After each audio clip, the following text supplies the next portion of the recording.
Hello dear students, welcome back to a channel once again. बच्चों, last lecture जो है उसमें हमने हमारा चैप्टर 4 जो है इंडियन कॉन्स्टिट्यूशन वो स्टार्ट कर दिया था और ऑलरेडी मैंने आपको समझा दिया है कि हमारा संविधान जो बना हुआ है वो एक पूरी टीम है जिन्होंने मिलकर बनाया है। और उसी के साथ साथ हमने ये भी देखा था बच्चों आगे कि इस संविधान को बनाने के लिए काफ़ी जद्दोजहद भी लगी थी। क्योंकि एक देश को जहाँ पर इतनी ज़्यादा डाइवर्सिटी है उसको चलाना इतना आसान नहीं है। जहाँ पर मल्टीपल रिलीजन और कल्चर के लोग होते हैं वहाँ कहीं ना कहीं हमको थोड़ा बहुत रूल्स एंड रेगुलेशंस और ये सारी चीज़ों को ध्यान में रखते हुए हमको चलना होता है। तो कहीं ना कहीं हमको बहुत सारी चीज़ों को अपने ध्यान में रखना होता है। तो हमने उसके अंदर देखा था कि प्रियम्बल होता है, जो हमने पहले भी देखा है। प्रियम्बल का मतलब होता है हमारे कॉन्स्टिट्यूशन के पहले एक इंट्रोडक्टरी नोट होता है जिसको हम प्रियम्बल बोलते हैं। ये जो इंट्रोडक्टरी नोट होता है ये क्या बोलता है? We the people of India. जिन लोगों ने जब इस संविधान को बनाया तो इसको पूरी तरीके से अडॉप्ट किया, तो उन लोगों ने बताया कि हम सब मिलकर क्या कर रहे हैं, अपने जो संविधान है, हमारा जो कॉन्स्टिट्यूशन उसको क्या कर रहे हैं, अडॉप्ट कर रहे हैं, इनेक्ट कर रहे हैं इन द ईयर 1949 जो है 26 नवंबर 1949। बच्चों ये डेट हमको याद रखनी है क्योंकि इंडिया का जो हमारा कॉन्स्टिट्यूशन है वो तभी फ्रेम हुआ था 1949 में। ओके, तो चलो बच्चों आज हम स्टार्ट करने वाले हैं हमारा आगे का टॉपिक जो कि है हमारा स्ट्रक्चर ऑफ द कॉन्स्टिट्यूशन। अब एग्जैक्टली स्ट्रक्चर होता क्या है मैं आपको बताने वाली हूँ। चलो स्टार्ट करते हैं। Structure of the constitution, basically Indian constitution के बारे में यहाँ पर बात हो रही है, जहाँ पर क्या क्या चीज़ें इंक्लूड है, हमारे इंडियन कॉन्स्टिट्यूशन के अंदर क्या चीज़ें इंक्लूड होकर आती है। तो सबसे पहले चीज़ तो उसके अंदर प्रियम्बल है हमारा, जो हमने देखा है। प्रियम्बल मतलब एक इंट्रोडक्टरी नोट होता है हमारे कॉन्स्टिट्यूशन के बारे में। एक इंट्रोडक्शन दिया हुआ है जहाँ पर हमने देखा था सोशलिस्ट है, सेक्युलर है, लिबर्टी है, डेमोक्रेसी है, ये सारी चीज़ें हमारे इंट्रोडक्टरी नोट में मेंशन है। अब इसके साथ साथ 22 पार्ट्स है हमारे इंडियन कॉन्स्टिट्यूशन के। बच्चों इसके अंदर आर्टिकल्स जो है वो 461 आर्टिकल्स है। आर्टिकल्स मतलब क्या होता है? बेसिकली एक क्लॉज होता है। जो कितने तरीके के क्लॉज होते हैं? तो 461 टाइप्स ऑफ सिर्फ हमारे पास आर्टिकल्स हैं। 12 स्केड्यूल्स हैं हमारे। स्केड्यूल्स क्या होता है हम आगे देखेंगे।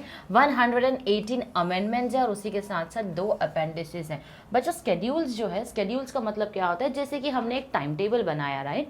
हम सब एक टाइम टेबल फॉलो करते हैं। अगर अपने कॉलेज में जाते हैं तो एक टाइम टेबल होता है, आपका लेक्चर वाइज टाइम टेबल होता है, राइट? और इसी के साथ साथ आपके एग्जाम का भी टाइम टेबल जो है वो आ जाता है। तो हम ये सारी चीज़ें क्या करते हैं, देखते हैं, एक टाइम टेबल बनाते हैं और उस स्केड्यूल के हिसाब से चलते हैं। तो बेसिकली यहाँ पर क्या है, हमारा जो स्केड्यूल की हम बात करें, एक प्लानिंग की बात करें कि किस तरीके से एक प्लानिंग करके चलते हैं हम हमारे इंडियन कॉन्स्टिट्यूशन के आर्टिकल्स के साथ साथ, और उसी के साथ साथ उसके साथ कितने तरीके के हमारे स्केड्यूल्स या प्लान्स ऑफ एक्शन जो है वो हमने बना रखे हैं। 118 अमेंडमेंट्स है बच्चों हमारे। 18 अमेंडमेंट्स का मतलब यहाँ पर क्या होता है? अमेंडमेंट का मतलब होता है किसी तरीके का चेंज लेकर आना, किसी चीज़ों में चेंज करना। जैसे जब हमारा कॉन्स्टिट्यूशन बना था तभी से लेकर अभी तक काफ़ी सारे चेंजेस आए होंगे, क्योंकि उस दौर की बात अलग थी, इस दौर की बात अलग है। तो अभी जिस हिसाब से हमारा देश चल रहा है उस हिसाब से अगर किसी लॉ में, किसी कानून में, किसी आर्टिकल में, किसी सेक्शन में अगर ज़रूरत पड़ती है हमको चेंजेस लाने की, तो हम जो चेंज लेकर आते हैं उसको हम बोलते हैं अमेंडमेंट। लास्ट है हमारा 2 अपेंडिसेस है। अपेंडिसेस का मतलब होता है सप्लीमेंट्री डॉक्यूमेंट्स, यानी कि कोई डॉक्यूमेंट जब साथ में अटैच होता है या फिर कोई डिटेल इन्फॉर्मेशन किसी अलग से डॉक्यूमेंट के अंदर मेंशन होती है, वो सप्लीमेंट्री होता है हमारा। तो एक सप्लीमेंट्री डॉक्यूमेंट का अटैच करना वो है हमारा appendices. Articles of the constitution is grouped into several parts. अब आर्टिकल्स जो है हमारे संविधान के, उसको बहुत ही अलग अलग हिस्सों में क्या किया गया है, बांटा गया है। जैसे हमने देखा है हमारे 461 आर्टिकल्स है और कितने पार्ट्स है, 22 पार्ट्स में इन 461 आर्टिकल्स को डिवाइड किया गया है। ये देखो बच्चों, हमारे जो टोटल पार्ट्स है वो 22 है, जिसके अंदर 461 हमारे आर्टिकल्स जो है वो आते हैं। अभी पहला पार्ट जो है वो किसके ऊपर है? यूनियन और उसकी टेरिटरी के बारे में हमको बताता है। दूसरा पार्ट जो है हमको हमारे सिटीजनशिप के ऊपर बताता है। धीरे धीरे आगे हम इसके बारे में डिटेल में पढ़ने वाले बच्चों, इसलिए अभी इस वक्त जैसा वो लिखा है मैं आपको वही समझा रही हूँ ताकि किसी तरीके का कोई भी कन्फ्यूजन आपको ना रहे। नेक्स्ट जो आता है हमारा पार्ट 3 जो है वो हमको हमारे फंडामेंटल राइट्स के बारे में बताता है कि एज सिटीजन्स हमारी क्या राइट्स है, राइट? वो हमको पता चलता है। पार्ट 4 हमको हमारे डायरेक्टिव प्रिंसिपल्स के साथ साथ अपनी फंडामेंटल ड्यूटीज़ को निभाने के बारे में बोलता है। हम एक सिटीज़न है तो हम सिर्फ अधिकार की बात नहीं कर सकते, कुछ जिम्मेदारियां भी हमारी होती है जो हमको फॉलो करनी होती हैं। तो राइट्स के साथ साथ हमारी ड्यूटीज़ जो है वो भी आती है। पार्ट 5 जो है वो हमारे यूनियन के बारे में बात करता है। पार्ट 6 बात करता है हमारे स्टेट्स के बारे में। पार्ट 7 जो है states in part B of the first schedule के बारे में बात करता है।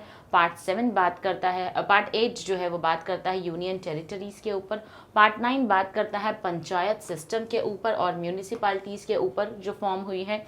पार्ट 10 बात करता है हमारे स्केड्यूल्ड एंड ट्राइबल एरियाज के बारे में। स्केड्यूल्ड ट्राइब्स बेसिकली हमने प्रीवियस चैप्टर्स में देखा है हम स्केड्यूल्ड ट्राइब किसको बोलते हैं। पार्ट 10 बात करता है scheduled tribes and tribal areas के ऊपर। पार्ट 11 बात करता है रिलेशन बिटवीन यूनियन और स्टेट्स के बीच में, जो हमारे यूटीज है और हमारे स्टेट्स के बीच में रिलेशन की बात करता है। पार्ट 12 बात करता है फाइनेंस के बारे में, प्रॉपर्टी के बारे में, कॉन्ट्रैक्ट्स एंड सूट्स के बारे में। पार्ट 13 बात करता है trade and commerce with in the territory of India, यानी कि इंडिया की बाउंड्रीज के अंदर। ये जो हम देख रहे हैं हमारे कंट्री के बाउंड्री के अंदर के हिस्सों में जो भी ट्रेड होता है वो बात करता है हमारा part 13 trade and commerce with in the territory of India. Part 14 बात करता है सर्विसेज के बारे में, जो हमारा सर्विस सेक्टर आता है उसके बारे में बात होती है यहाँ पर। तो वो बात करता है हमारा services under the union, states and tribunals के बारे में बात करता है। पार्ट 15 जो है बच्चों वो हमारा बात करता है इलेक्शंस के ऊपर। फिर आता है हमारा पार्ट 16 जो बात करता है special provisions relating to certain classes. Certain classes से रिलेटेड कुछ स्पेशल प्रोविजंस जो है हमारे कॉन्स्टिट्यूशन में बनाए गए हैं उसके बारे में बातें करता है।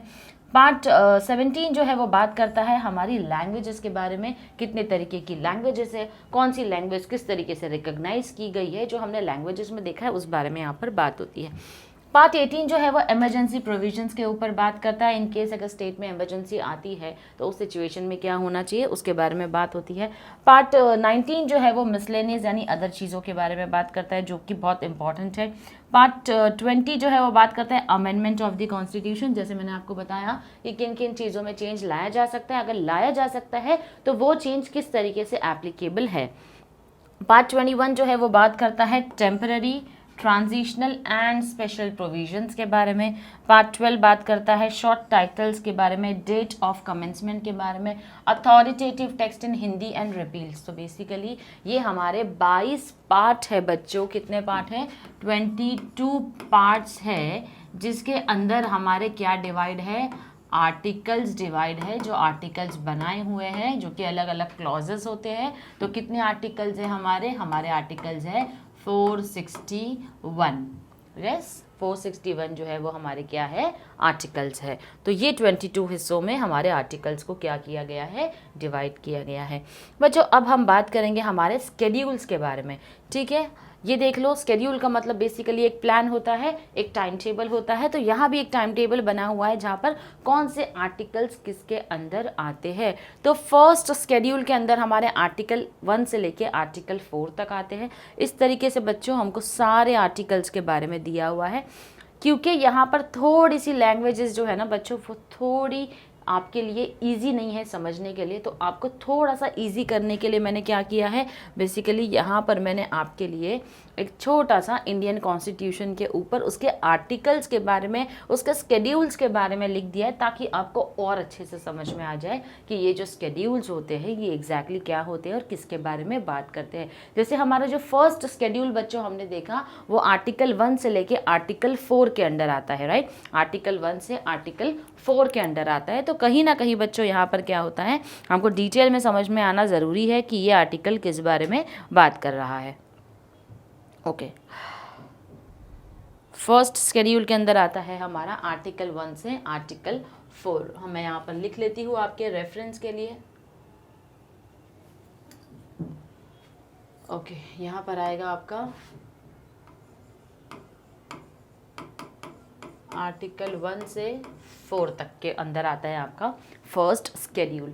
It contains the name of states and union territories, यानी कि आपके फर्स्ट शेड्यूल जो है वो किसके बारे में बात करता है? स्टेट्स के बारे में, अलग अलग राज्यों के बारे में और यूनियन टेरिटरीज के बारे में बात करता है।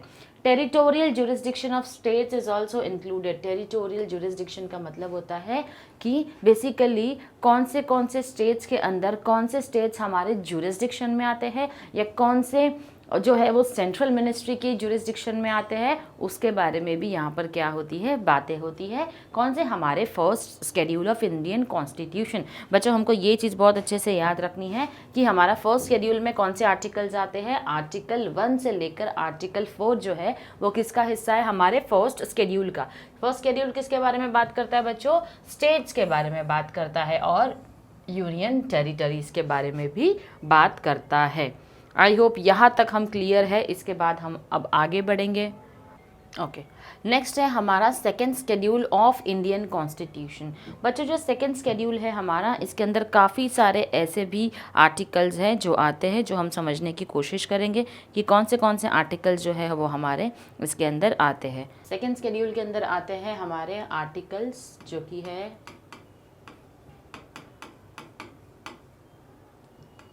59, फिर है हमारा 65, फिर है हमारा 75, इसके साथ साथ है हमारा 97, फिर आता है 125, फिर आता है 148,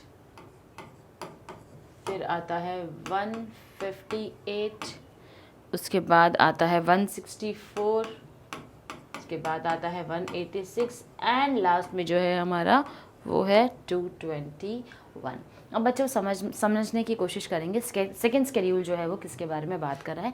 सेकेंड शेड्यूल बात करता है provisions in relation to allowances, privileges, emoluments. Basically ये बात करता है किसके बारे में, ये बात करता है जो इनको सैलरी दी जाती है, पब्लिक ऑफिशियल्स जो होते हैं, गवर्नमेंट एम्प्लॉयज़ जो होते हैं, तो इनको जो सैलरीज दी जाती है इनकी पोजीशंस के लिए, तो वो आता है हमारा सेकेंड शेड्यूल के अंदर कि किस तरीके से हर एक पब्लिक ऑफिशियल के काम के हिसाब से उसकी सैलरी डिसाइड होगी, कौन से अलाउंसेस उनको मिलने चाहिए। जैसे कि अगर घर मिल रहा है तो सरकार की तरफ से उनको घर मिलना चाहिए, उनके रहने की फैसिलिटीज़, उनके फैमिली के लिए फैसिलिटीज़, किस तरीके से अगर गवर्नमेंट एम्प्लॉय है तो उसको बेनिफिट मिलेगा, उसी के साथ साथ उसके फैमिली मेम्बर्स को बेनिफिट मिलेगा। तो ये सारी चीज़ें जो है वो हमारे किस में आती हैं, हमारे सेकेंड शेड्यूल में आती है। तो जो आर्टिकल्स इसके अंदर है बच्चों, आर्टिकल्स है आर्टिकल 59, 65, इसमें से आपको सारे आर्टिकल्स अगर याद नहीं रहते हैं तो कुछ लिमिटेड आर्टिकल्स बच्चों कोशिश करो याद रखने की, क्योंकि कहीं ना कहीं इसके ऊपर ऑब्जेक्टिव क्वेश्चंस आपके आते हैं। तो आर्टिकल 59, 65, 75, 97, 125, 148, 158, 164, 186 एंड 221 जो कि बात करते हैं अलाउंसेस, प्रिविलेजेस एंड एमोल्यूमेंट्स के बारे में। किसको किसको हम गवर्नमेंट ऑफिशियल्स में यहाँ काउंट हो रहे हैं, जो कि प्रेसिडेंट ऑफ इंडिया है, हमारे गवर्नर्स ऑफ इंडियन स्टेट है, अलग अलग स्टेट के जो गवर्नर्स होते हैं, स्पीकर जो होते हैं लोकसभा के, डेप्यूटी स्पीकर है लोकसभा के, राज्यसभा के चेयरमैन, डेप्यूटी चेयरमैन जो है राज्यसभा के, उसी के साथ साथ आते हैं speaker and deputy speaker of legislative assemblies of Indian states, chairman and deputy chairman जो है लेजिस्लेटिव काउंसिल्स के भी होते हैं, सुप्रीम कोर्ट जजेस होते हैं, हाई कोर्ट जजेस होते हैं, controller and auditor general of India. तो बेसिकली ये सारे जो हमारे पब्लिक ऑफिसर्स होते हैं, इनकी जो सैलरीज, अलाउंसेस जो डिसाइड होगी वो second schedule of the Indian constitution के हिसाब से क्या होगी बच्चों, डिसाइड होगी। I hope we are clear with the second schedule of Indian constitution. अब हम आगे बढ़ेंगे हमारे थर्ड शेड्यूल के ऊपर। देखते हैं बच्चों थर्ड शेड्यूल जो है वो हमारा हमको क्या बोलता है, किस लॉ या रूल के बारे में हमसे बात करता है। थर्ड शेड्यूल जो है वो हमको बोलता है कि it contains the forms of oath and affirmation. Oath and affirmation जब भी, जैसे कि आप लोगों ने कई सारी मूवीज़ में देखा होगा, जब कोई एक पोजीशन पर आता है, चाहे प्रेसिडेंट की हो, पुलिस की पोजीशन पर हो, तो जब कोई एक पोजीशन पर आता है बच्चों तो वो क्या करता है, वो ओथ लेता है कि अपने काम को पूरी निष्ठा, जिम्मेदारी और ईमानदारी के साथ में निभाएगा, राइट। तो जब वो ऐसे किसी चीज़ की कसम ले रहे होते हैं अपने काम के लिए, तो वो आते हैं आपके थर्ड शेड्यूल के अंदर। अब कौन कौन ये लोग हैं जो ओथ लेने का काम करते हैं, लेकिन हम उसके पहले ये देखेंगे कि कौन से आर्टिकल्स हैं जो कि इंक्लूडेड है इसके अंदर। तो आर्टिकल्स की अगर हम बात करें तो कौन से आर्टिकल्स इसके अंदर एप्लीकेबल है बच्चों, मैं यहाँ लिख देती हूँ आपके लिए। आर्टिकल्स जो होंगे वो होंगे आर्टिकल्स 75, 99, 124, 148, क्योंकि गवर्नमेंट ऑफिशियल्स है तो कई सारे आर्टिकल्स ऐसे भी है जो रिपीट होंगे बच्चों। जैसे 75 रिपीट हुआ है, 148 जो है हमारा रिपीट हुआ है, 164 है हमारा आर्टिकल, उसके बाद है 188 एंड 219। 9। तो ये सारे आर्टिकल्स जो है वो किसके काम आते हैं, ये सारे आर्टिकल्स जो है वो क्या बताते हैं हमको, थर्ड स्केड्यूल के अंदर ओथ एंड एफर्मेशंस की बात करते हैं कि हम अपना काम किस तरीके से करेंगे, उस काम की जो है वो हम क्या करते हैं, कसम खाते हैं। तो आइए देखते हैं किसके लिए एप्लीकेबल है। यूनियन मिनिस्टर्स ऑफ इंडिया जो है उनके लिए एप्लीकेबल है, पार्लियामेंट इलेक्शन कैंडिडेट्स जो है उनके लिए एप्लीकेबल है ये oaths and affirmations, members of parliament के लिए एप्लीकेबल है, सुप्रीम कोर्ट के जजेस के लिए है, कंट्रोलर एंड ऑडिटर जनरल के लिए है, स्टेट मिनिस्टर्स के लिए है, स्टेट लेजिस्लेचर इलेक्शन कैंडिडेट के लिए है, स्टेट लेजिस्लेचर मेंबर्स के लिए और हाई कोर्ट जजेस के लिए। तो बेसिकली ये लोगों का रोल बहुत ज़्यादा इंपॉर्टेंट है। तो कहीं ना कहीं इनको अपना काम करने के पहले एक ओथ जो है वो लेनी होती है, जो कि थर्ड शेड्यूल के हिसाब से क्या होती है बच्चों, थर्ड शेड्यूल के हिसाब से उसके अंदर मतलब बेसिकली दिया हुआ है कि किस तरीके की अलग अलग ओथ जो है वो हर एक डेजिग्नेशन के लिए, हर एक ऑफिसर के लिए अलग अलग बनी हुई है। नेक्स्ट बच्चे जो आता है हमारा वो है हमारा fourth schedule. It contains the provisions in relation to allocation of seats for states and union territories in Rajya Sabha. अब जो ये सीट मिलती है इन लोगों को, ठीक है, तो वो किस हिसाब से मिलती है, for states and union territories in Rajya Sabha. तो उसके लिए क्या प्रोविजन है, किस तरीके से सीट्स जो है वो इनको अलॉट होती है बच्चों। तो ये जो आर्टिकल्स इसमें आए हैं, आर्टिकल जो इसके अंदर आएंगे बच्चों वो है हमारे आर्टिकल्स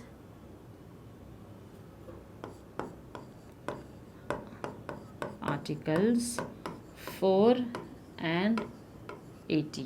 आर्टिकल 4 एंड 80 जो है उसके हिसाब से हर एक स्टेट में और हर एक यूनियन टेरिटरी में राज्यसभा के लिए जो सीट्स अलॉट होती है उसका प्रोविजन आपको फोर्थ शेड्यूल के अंदर दिया हुआ है।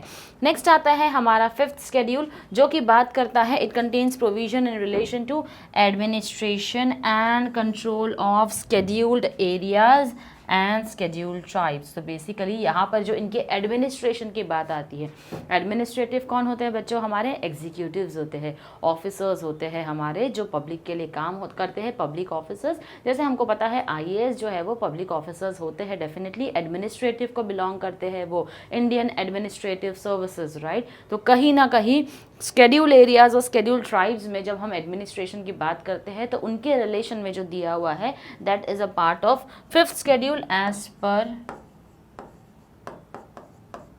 आर्टिकल जो उसका दिया हुआ है बच्चों यहाँ पर आर्टिकल 244 दिया हुआ है, जिसके तहत हमारा फिफ्थ शेड्यूल जो है उसके अंदर क्या गया है, डिटेल इंफॉर्मेशन दी गई है हमारे फिफ्थ शेड्यूल में कि एडमिनिस्ट्रेटिव सर्विसेज किस तरीके से काम करेगी scheduled areas and schedule tribes के अंदर। नेक्स्ट हम मूव करेंगे हमारे नेक्स्ट आर्टिकल की तरफ बच्चों। इसके पहले मैं इसको रब कर देती हूँ।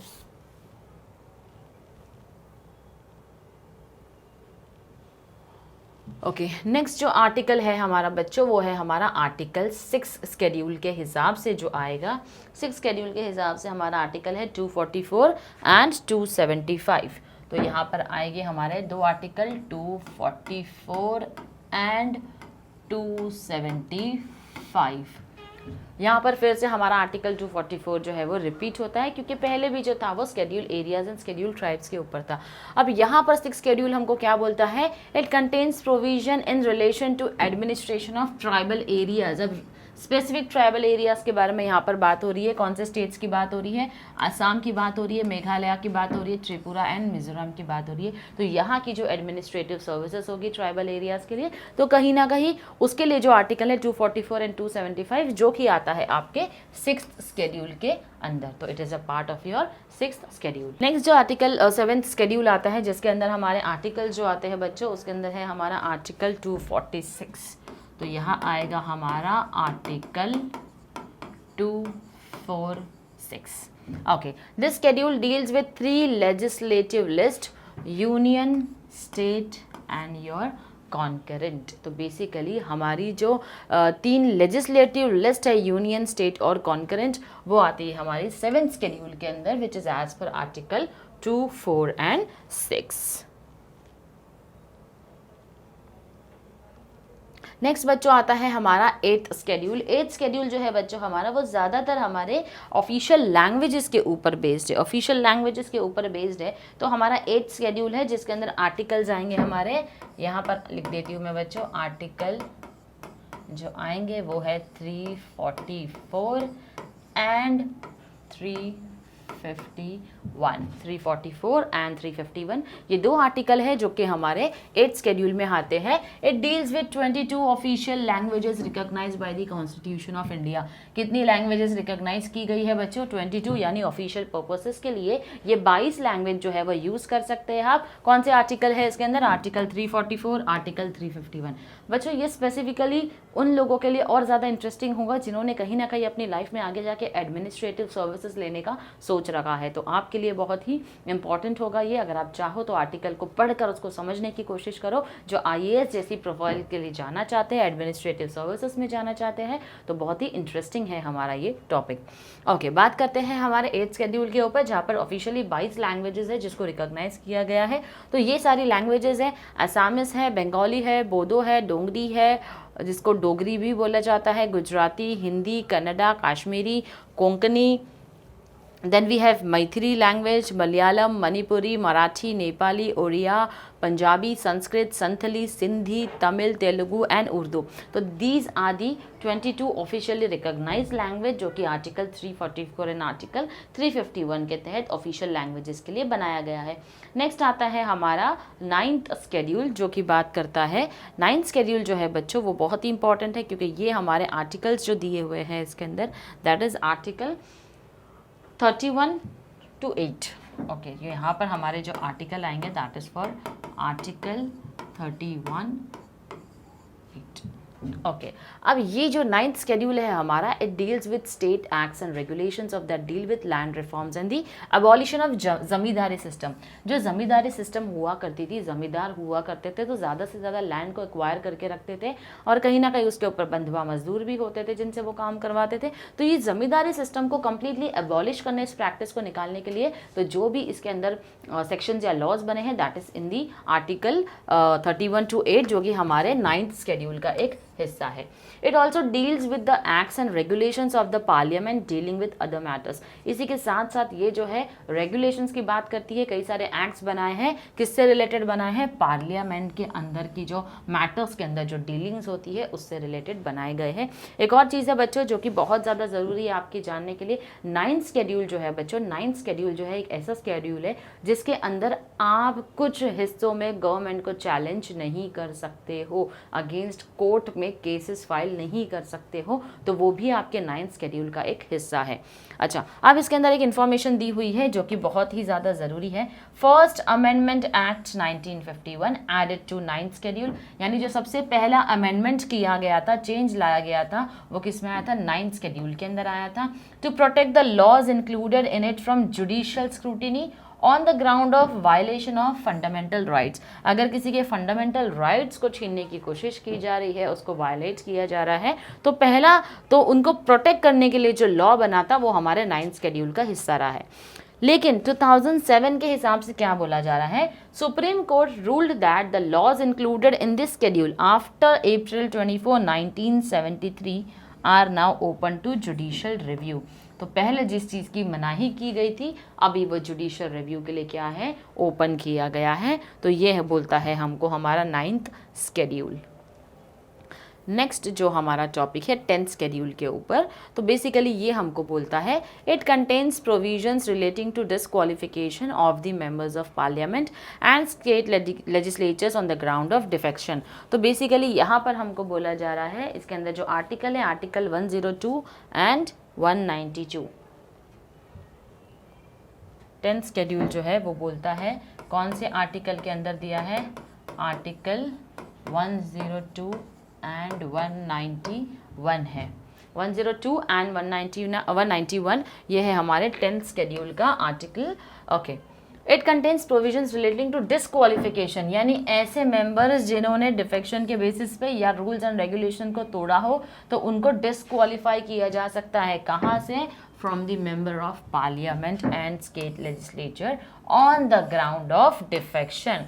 यानी कि बोला जा रहा है अगर कोई मेंबर ऑफ पार्लियामेंट है या स्टेट लेजिस्लेचर का मेंबर है, अगर उसने ऐसा कोई काम किया है जिसके बेसिस पे वो डिस्क्वालीफाई होता है तो वो हिस्सा है हमारे 10th शेड्यूल का। इसके अंदर एक और इन्फॉर्मेशन दी हुई है, नोट करके, तो डेफिनेटली इंपॉर्टेंट है। This schedule was added by 52nd amendment act of 1985 also known as anti defection law, यानी हमारे सिस्टम में किसी तरीके का डिफेक्ट ना रहे, इसके लिए एंटी डिफेक्शन लॉ के तहत क्या किया गया है, इस अमेंडमेंट को लाया गया है, इसको चेंज किया गया है। लास्ट जो नेक्स्ट सेकेंड लास्ट जो है बच्चों हमारा, वो है हमारा 11th शेड्यूल। 11th शेड्यूल जो है वो हमको बोलता है it contains the provisions that specify the powers, authority, responsibility of panchayats. It has 29 matters. तो यहाँ पर जो हमारा 11th शेड्यूल है इसके अंदर आता है हमारा आर्टिकल 243G, और नेक्स्ट जो है वो हमारा 12th शेड्यूल है जो आता है आर्टिकल 243W। पहले बात करेंगे 11th शेड्यूल की, तो किसके बारे में बात करता है ये, रिस्पॉन्सिबिलिटीज़ के बारे में, अथॉरिटी के बारे में, पावर के बारे में, किसकी, हमारी जो पंचायत होती है उसके बारे में, जिसके अंदर 29 मैटर्स जो है वो इंक्लूड है। This schedule was added by 73rd amendment act of 1992। बच्चों इसी चैप्टर के अंदर जो है हम आगे देखेंगे 73rd और 74th अमेंडमेंट एक्ट जो है उसको भी लाया गया था। तो क्या किया गया था, जो पंचायत सिस्टम में चेंज किया गया, म्यूनसिपालिटीज़ में चेंज आए थे रूरल और अर्बन के, तो ये चेंज क्यों आए थे, किस तरीके के चेंजेस जो है उनको लेकर आया गया था, वो हम पढ़ेंगे हमारे 11th शेड्यूल के अंदर, जो 73rd अमेंडमेंट एक्ट है उसके अंदर। नेक्स्ट जो है हमारा लास्ट शेड्यूल जो कि 12th शेड्यूल है। It deals with provisions that specify the powers, authority and responsibilities of municipalities. जैसे मैंने आपको बोला बच्चों 73rd अमेंडमेंट किससे रिलेटेड है, रूरल से रिलेटेड है, क्योंकि पंचायत जो होती है वो रूरल में होती है। 74th अमेंडमेंट एक्ट 1992 जो है वो किसके रिलेटेड है, रिस्पॉन्सिबिलिटीज ऑफ म्यूनिसिपालिटीज, जो कि अर्बन एरिया में होता है। So that is mostly related to urban and this is mostly related to your rural। ये है आर्टिकल 243G और ये है आर्टिकल 243W, क्योंकि कहीं ना कहीं यहाँ पर वार्ड सिस्टम ज़्यादा है इसलिए W है, और वहाँ पर जो है वो क्या आएगा आपका 243G होगा, जो कि रूरल एरिया और अर्बन एरिया का डिफरेंस है। तो बच्चों ये था हमारा स्केड्यूल। अब हम वापस जाएंगे हमारे इस टॉपिक के ऊपर, जहाँ पर अब हम करने वाले हैं हमारा अमेंडमेंट्स और हमारा अपेंडिसेस, जिसके बाद हमारा जो टॉपिक है वो बच्चों कंप्लीट हो जाएगा। Okay, amendments of the constitution have been done for the purpose of variation, addition और कैंसलेशन। तो बच्चों यहाँ पर बोला जा रहा है अमेंडमेंट यानी कि जो चेंजेस लाए जाते हैं बच्चों, वो क्यों लाए जाते हैं चेंजेस, क्योंकि किस पर्पस से, उसका रीज़न क्या है, वेरिएशन, किसी तरीके का चेंज लाना होगा, कोई वेरिएशन लाना होगा, वैरायटी लानी होगी बेसिकली, उसके साथ साथ एडिशन या cancellation of any provision made in the constitution. ऐसा कोई प्रोविजन या ऐसा कोई वेरिएशन उस वक्त बना होगा हमारे लॉ में, हमारे कॉन्स्टिट्यूशन में, जो कहीं ना कहीं अभी इफेक्टिव नहीं होगा इस दौर में, तो उसके वेरिएशन लाने के लिए एडिशन या सब्ट्रैक्शन किया जा सकता है हमारे अमेंडमेंट्स के थ्रू कॉन्स्टिट्यूशन में। Since the enactment of the constitution of India, यानी कि जब इसको बनाया गया 26 नवंबर 1949 को, there have been 123 amendments till Jan 2018। यानी कि क्या बोला जा रहा है, कितने चेंजेस लाए गए थे जनवरी 2018 से, 1949 से ये जो जर्नी रही है आपके 2018 तक, तो कितने चेंजेस लाए गए थे, 123 चेंजेस जो है वो लाए गए थे। Part 20th of the Constitution of India deals with amendment of the Constitution।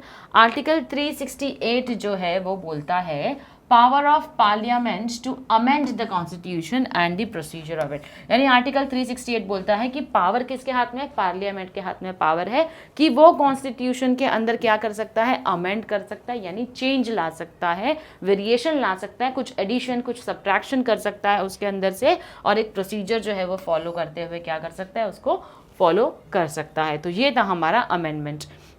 अब नेक्स्ट जो है हमारा अपेंडिसिस, जिसको मैं हमेशा बोलती हूँ हमारे अपेंडिसिस कितने हैं, 2 है। अपेंडिसिस का क्या मतलब होता है, अपेंडिसिस का मतलब होता है सप्लीमेंट्री डॉक्यूमेंट या सप्लीमेंट्री इंफॉर्मेशन कुछ होगी तो वो आता है आपके सप्लीमेंट्री डॉक्यूमेंट जो होते हैं आपके अपेंडिसेस में होते हैं।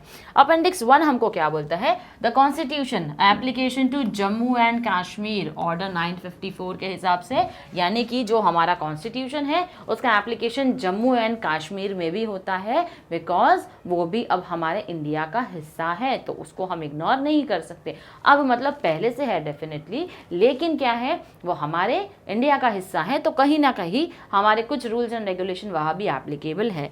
नेक्स्ट जो अपेंडिक्स है, अपेंडिक्स 2 हमको क्या बोलता है, restatement with reference to the present text of the constitution of the exceptions and modifications subject to which the constitution applies to the state of Jammu and Kashmir. इसी के साथ साथ जो मॉडिफिकेशन होगा वो हमारे जम्मू एंड कश्मीर के स्टेट में हो सकता है। तो with reference to present text, restatement यानी वापस से उस स्टेटमेंट को फॉर्म किया गया with reference to present text जो दिया है कॉन्स्टिट्यूशन का, प्रेजेंटली जो टेक्स्ट है हमारा कॉन्स्टिट्यूशन का, उसके हिसाब से क्या बोला जा रहा है, एक्सेप्शंस दिया जा सकता है, मॉडिफिकेशंस किया जा सकता है, subject to which the constitution applies, यानी कि कॉन्स्टिट्यूशन जो एप्लीकेबल है हमारे जम्मू एंड कश्मीर के अंदर उसके बेसिस पर भी क्या हो सकता है बच्चों, ये अपेंडिसेस जो है वो एप्लीकेबल है। तो इसी के साथ साथ हमने आज क्या कंप्लीट किया, हमारा स्ट्रक्चर ऑफ द कॉन्स्टिट्यूशन को समझा, जिसके अंदर 461 आर्टिकल्स है, 22 पार्ट्स है और उसी के साथ साथ हमारे 2 अपेंडिक्स जो है वो भी है। तो हमने कंप्लीट कर लिया है। नेक्स्ट लेक्चर जो होगा बच्चों वो भी इंटरेस्टिंग होगा, क्योंकि वहाँ पर शुरू होगा हमारा topic fundamental rights and duties जो है एक सिटीजन की, वो क्या होती है। Till then stay tuned to our lectures. Thank you very much.